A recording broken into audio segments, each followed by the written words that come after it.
So for discussing the Masa'ot, the 42 Masa'ot. I backtrack to the... Yeah, I want you to tell me your Chidush, the connection between the 42 Masa'ot and the 42 Arei Alviyim in Parashat Misc. Really, this all started with a conversation that we had the other night, actually, in this place.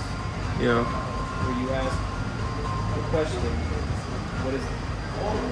we have 42 Masa'ot, we have 42 Arei Nafla, Arei Leviyim. Maybe there's a... why are they both 42? Special magical number, or what's the reason? Right. It's a great question. Really, Yeah. It really intrigues me. Yeah. And then I was reading about the Mishkan, and thinking the Leviyim were the ones carry the Mishkan, take it apart, put it back together for every one of those 42 Masa'ot. Yeah. And it would seem that somewhat connects the dots between the 40 Masa'ot and 40 Arei Leviyim. It was the Leviyim which took apart and put back together the Mishkan 42 times. Again, it may not have been 42 times. They definitely carried it in those 42 Masa'ot. They get the special food to have 42 Arei Nafla. Right. So like a type of Sachar. Right. So the 42 times that they took the Mishkan apart and put it together, so now they get 42 Arei Alviyim, which I think is a very nice Chidush. You were adding on that. So I want to give you Shgeda talks about in the Homo Mysticus, he talks about traces. It's a very interesting thing. And Shalomo, you should know that when the Jewish people were in Mitzrayim, they used to believe in Avodah Zarah. Many, they're not the Levim, we're Levim, Baruch Hashem, we always, but there were many who believed in Avodah Zarah. And the, what do you call it? Make your legs straight. Yeah. So what happened is that when you come from a society of Avodah Zarah, it's very difficult to change yourself completely, right? Meaning you can't. The Avodah Zarah you can understand intellectually that's wrong, but at the internal psychological level, that particular need that the Avodah Zarah fulfilled is there at a deep level, and Jeddah refers to it as traces.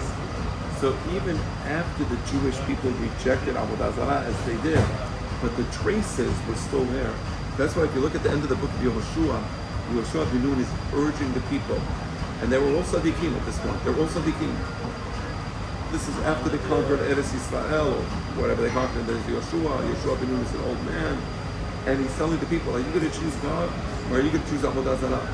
And everybody says, we're going to choose God. He says, no, you're going to choose Avodah Zarah. I know what you're going to do. And they're like, why are you saying that? No, we want to choose God. So here you see that Yehoshua ben Nun was aware of what Rambam talks about. That the traces, they stay in the person, right? What happened after Yehoshua ben Nun died? They reverted to Avodah Zarah. So what happened? So that's exactly the point of the Homo Mysticus, how the traces are always there. So you can't just say, oh, I reject Avodah Zarah and therefore I'm a Sadiq. No, you reject Avodah Zarah, but you should know that the Yetzer Hara is still in you. And you have to be aware of that. Thank you. What are we drinking here?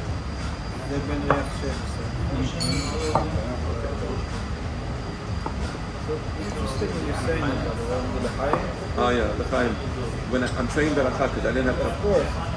Baruch atah Adonai Eloheinu melech haolam shekol ha'am daro.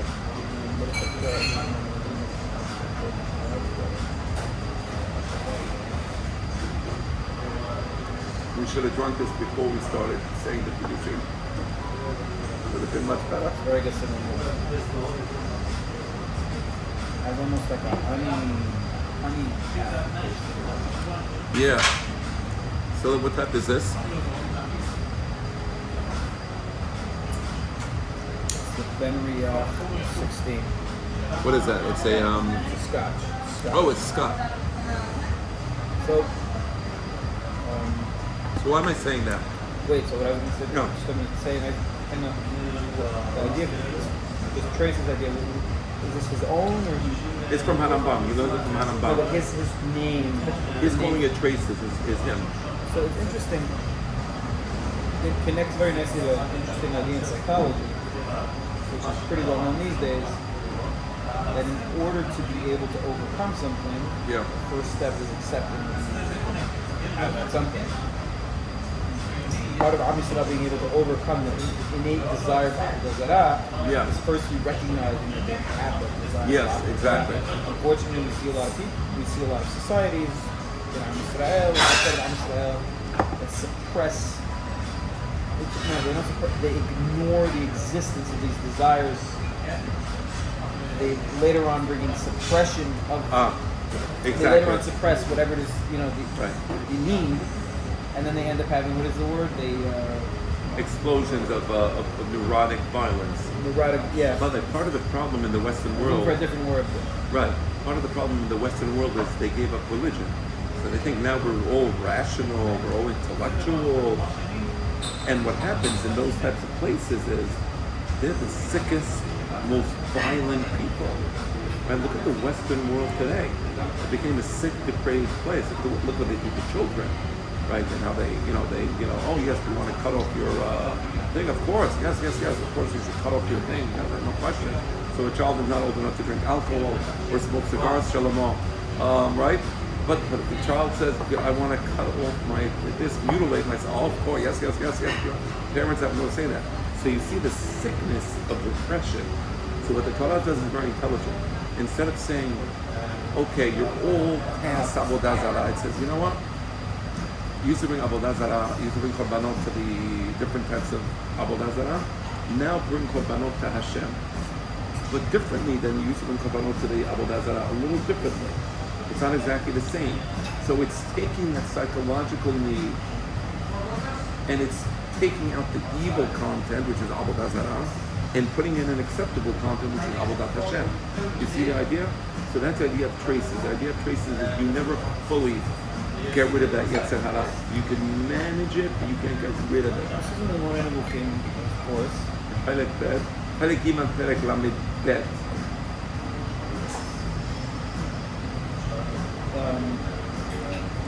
I want to go back a step. One time I studied the chapter. I was told it in school, and you told me that there's a way that everybody teaches it that's the improper way. Could you remember what the improper explanation is? Yeah.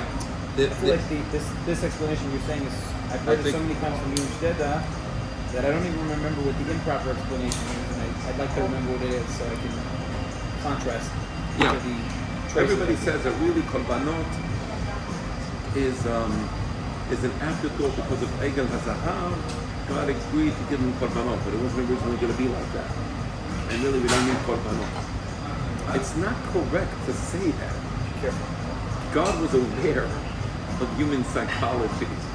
God was aware that there is this inner need within the human psyche to perform these rituals. There's a ritualistic element or need for ritualistic practices in the human psyche, right? So it's not that the Korbanot somehow is bad and, no. We do need to bring Korbanot. In societies that have these religious experiences, they're helping their society. They have less of the mejnane that you see in the Western world today. The Western world today is completely depraved. They're depraved because they're deprived of religious experience, right? I think I've basically. Let me help you. No, that's okay. I'm done with the cigar. That's it. It looks like it's over. It's hot mi tefah. Look, maybe it's your own tefah. I think if you burn it, it will come back together. Yeah, so let me explain to you my thing about the Areh Halveim, because I have a nice kiddush. So, look at that. Isn't that Gezel? Is that Gezel? Be careful with it. He just, mamash, Seems like Gezel, you fixed Gezel, it, you Mashal. know? What? It seems like you fixed it for us. You have to put it. Let me. First we rip.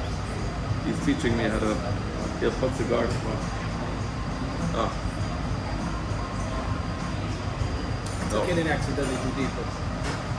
No, don't open your mouth. Don't? Take it. Look at me. No. You suck it in and you close your mouth. Then you let it out. No. Suck it and close your mouth. Nice. That's it. I'm done with the cigar. More for me. Enjoy it. It's yours. Hey, isn't that why we do it like on a sheep or not? Is it what? Is that why we do it on a sheep? Why is sheep? They didn't like to kill the sheep in Mitzrayim, no? They didn't. Why? They didn't like to kill the sheep in Mitzrayim. No, it was the Avodah Yes. Zarah. No. So, right. Yeah. You're right. Meaning, so here, that's a very good point. So, on the one hand, we have this ritualistic need for these performances. So Hashem says, no problem. Do the korban of the actual Avodah Zarah itself. You see? So in that way, it's a fuch ala fuch. So on the one hand, we're fulfilling that ritualistic need, right, to perform rituals. But on the other hand, as you just pointed out nicely, the sheep was itself Avodah Zarah, and he says, perfect, do it on the sheep, right? I want to get now to the chidush about the traces. Yes. So each one of the masa'ot was makom sheikh isuni. That's what the midrash that I spoke about in the Yemenite synagogue to Shabbat.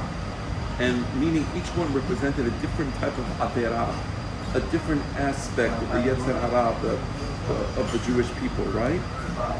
And the purpose of the Areh Halviyim is to cure the Yetzer Hara of the Jewish people, because it's the Leviim who were not infected in Mitzrayim, and since they were not infected in Mitzrayim because they never accepted the Avodah Zarah, Remind me why they weren't infected. the Leviim the Chachamim said that they weren't Avadim, and that the reason they weren't Avadim was that they didn't deserve to be Avadim. Was it all? I'm thinking for a second. Let me explain to the Omek.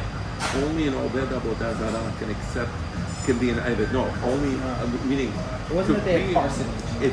It's a person who is not an Eved will always reject Avodah Zarah. Only a person who's an Eved will accept Avodah Zarah. Because Avodah Zarah means somebody above me is telling me how to think, what to do, what I should. Part of that is Avodah Zarah. I always used to think the Leviim Yeah. had a certain type of parsonage in Egypt. And at the practical level, they weren't physically enslaved. What you're saying here is because they weren't mentally enslaved. Physical enslavement was no issue to them.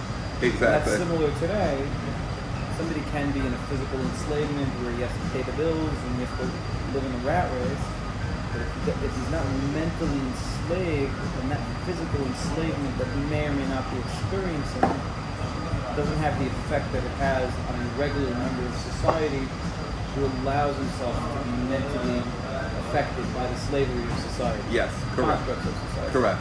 Now, because the Leviim were the ones who taught Torah to the Jewish people, there were 42 Masahot. Each one of the Masahot represents Makom Sheikh Yisrael Kadosh Baruch Hu. We have 42 Areh Halviyim to teach Torah to the Jewish people. Keneged the 42 Masahot Sheikh Yisuni. You understand? So Zeh Keneged Zeh Asa Aleim. On the one hand, we have these 42 different Masahot representing 42 different types of Yetzer Hara, let's say. Right? And then we have the 42 Areh Halviyim. Each one of Areh Halviyim is a place where you go to study Torah. So it cures, the Torah is the cure. Barati Yetzer Hara is a tikkun, yeah. And so Barati Yetzer Hara, Barati Ro Torah Tavlin. I think the Gemara Masechet Kedushin. I created the Yetzer Hara, but I also created the Torah Tavlin. So the Areh Halviyim is the Torah Tavlin, getting the Yetzer Hara of the Jewish people. You see it, that's why 42 Masal. Very nice. I want to stay in the Perashah, but Yes. I want to go to a different question. Please, And please. try to think about it. We spoke about this on Shabbat. You said at the time I said, hey, it's not such a good question, but why, if you don't mind, Yeah. switching to Reuven's Gad Gad and Hashem Hasid Menashe. Why was Moshe Rabbeinu not shocked by the request? Okay. Explain the question first. Okay, so when Shalomo. Reuven, Gad, Hashem Menashe, come to Moshe Rabbeinu and tell him this land that we're in right now, Gil'ad, is the perfect land for us to have our sheep herding. Moshe Rabbeinu's reaction to them is, we think, אכן יבואו למלחמה, יסעו למלחמה ואתם תשבו פה. It says, your brothers are going to go fight the war in Eretz Yisrael to conquer the Shemar and you're going to stay here, which is a good, it's a tokahah, it's a nice tokahah, it makes sense, and then he says, because this is exactly what the Meragelim did. By the way, it's not exactly what the Meragelim did. It's very different than what the Meragelim did. I have an interesting answer to that question in a moment. Yes. But Moshe Rabbeinu doesn't address what's seemingly more pertinent problem, which is you just walked for 40 years in the desert. You want to stay here? It's like a guy training for a marathon. He brought himself to utmost physical fitness, and now the day before the marathon, he says, "No, I don't want to. I'm going to run a half marathon today, and tomorrow I'm not going to run a marathon." Are you crazy? He's just trained for a marathon for 40 years, and now you're going to stop a second before? Or a guy who trains for the marathon, he runs the marathon, the last mile he decides he's done. You're about to break a world record. So why isn't Moshe Rabbeinu addressing this issue, which is seemingly a more important issue, right? By the way, another hadush I had while I was teaching this, when he says Ha'achim, and then he says, Yeah. he's comparing them to the Meragelim, Yeah. but they are very different than the Meragelim. They're thinking about their own personal well-being. Yes. That's precisely what the Meragelim did. Yeah. The Meragelim were pragmatic. They were practical. They saw that Eretz Yisrael was problematic from a strategic point of view in their perspective. Yeah. And they warned people. Yes. That's precisely what Reuven, Gad, and Pesach were doing. They were warning. They were pragmatic. We want to take care of our own things. It's fine. You can be pragmatic, but don't forget that there's Borei Olam here in the picture, especially in the time, in their time when Moshe Rabbeinu had directed and they were just in this line, Amud Esh, Amud Anan. I think that's the teshuvah to the question. No. Yeah. But Yeah. to the first question of why didn't Moshe Rabbeinu le'ochiach otam for the mere question, Because they were being pragmatic and they want to be, they want to, that's it, they want to settle down. to my earlier question, I don't have an answer. Why was Moshe Rabbeinu not lambasting them for not entering Eretz Yisrael? Right? I don't have an answer for that. I'll tell you what, the Cheta Melaglim was that they weren't willing to fight for Eretz Yisrael. I think I figured it out as we're talking. The Cheta Melaglim was, they were afraid. Lo nukba likbosh et haaretz, right? They said we can't conquer it, Anakim, right? That we're like Hagavim, right? ונהי בעינינו כחגבים וכן היינו בעיניהם, לא נוכל לכבוש את הארץ, right? That was the time of the Melaglim. We can't come to the land. They're coming and they're saying we want to be in the Golan. Yani, we don't want to go to war anymore. We want to settle down. We're hedged. That's why Moshe Rabbeinu was angry. Why did Moshe Rabbeinu become angry? Because they said, no, we are going to go to the war. I just answered your question. Yani, they said, but that was after. That was after Moshe Rabbeinu's But reaction. once no problem. But they explained themselves. They told him, we don't have a problem. You think we're like the Melagim. You think we have a problem going to war. We don't want to conquer the land. No, on the contrary. We're willing to go and fight for the land just like everybody else. So don't say we're like the Melagim. You understand? That answers the question. You think we're like the Melagim? No, the Melagim didn't want to fight the land. We're willing to fight for the land. Okay. That's the answer, right there. It's not the answer. Okay, what? Moshe Rabbeinu doesn't. Great, you're willing to fight for the land. But why do you want to go into the land? Yeah. But they're willing to fight for We're just it. walking for 30 years. But the Golan is not part of Eretz Yisrael. It only became part of Eretz Yisrael by virtue of them mityashevim ba. Okay, no problem. What were they going to do with it? Give it up? Give it back to Sichon Melech HaEmorim, Og Melech HaBashan? They took it over. By the way, I'm Mahmir. I consider it but tashchit to not finish it completely. Okay, no problem. Here, I have this Sadiq. Also because the laws of Shemitah. Yeah. It could be that this is really from No, because the laws of Shemitah don't harim in Cuba. Yes, but Safek, maybe. But anyway, seriously. The Golan was the Golan. Okay, the fruits in the Golan, right? They have the same laws of Eretz Yisrael. Was it before or after the Hityashevuba? I think it was because of Hityashevuba. We had to be All right, no problem. Why did we have to disperse them in the first place? Why did we fight? Because they attacked us first. Because they attacked us. Yes. But once we kabashnu it, had we not been mityashevim there, it wouldn't have been ours. I don't think there was ever an intent loli to Shef Shama. So that Once we conquered it, we conquered it. So it became part of Eretz Israel. In that case, their question was like this. So in that case, you have to reframe their question. Their question was, and that answers the question. Right. And based on what you said, under the premise, you have to understand the premise. If you don't understand the premise, then you don't understand the question. Right. Under the premise that the Golan is now part of Eretz Israel, Exactly. we've decided to make a request to use this place, have this place as our Nahala. Yeah. In other words, they were asking dibs on that place. Yes. And he was telling them, you want dibs? No problem. But you're like the Melagdim because you don't want to fight for the land of Israel. No.